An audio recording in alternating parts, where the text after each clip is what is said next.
Everybody, I'm putting my Dr. Jay Mawhinney hat on again, and on this gorgeous spring, warm Mother's Day, it brings to mind something that is a real concern in the hot weather to come, and that's heat stroke, hyperthermia.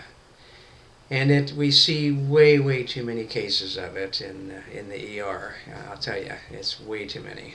I saw my first, sadly enough, dead on arrival come in back a couple weeks ago, and poor dog, core temperature was 111, and once the temperature gets above 107, heading on to 108, the protein of the brain starts to melt, literally, and you have about 3 minutes before there's irreparable damage. 3 minutes.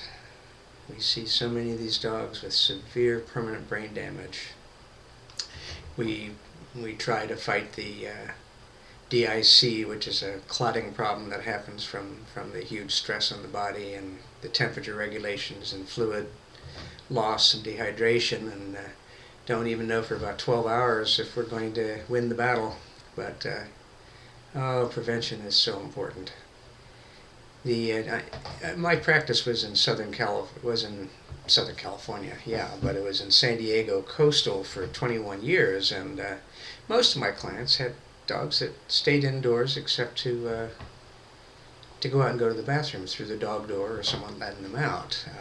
Where I practice now, and even in over the last 10-12 years, the places I've practiced, the people have this farm intellect of that dogs should be kept outside, and oh my goodness, in the hot weather, if they don't have shade and fresh water all the time, there's going to be a huge number of these dogs, young or old, that are going to get heat stroke, and by the time you see them, it may be too late.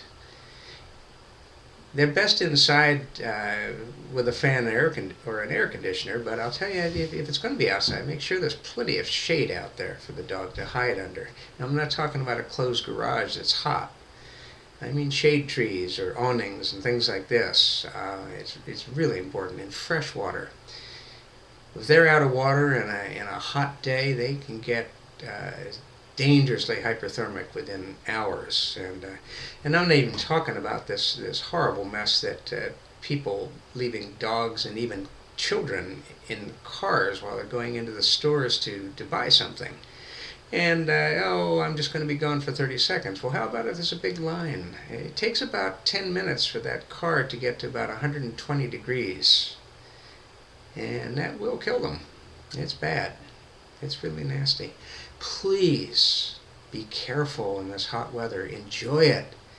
But whether they're out playing in the park or sitting in the backyard or wherever, keep your dog with fresh water and the ability to cool down, okay?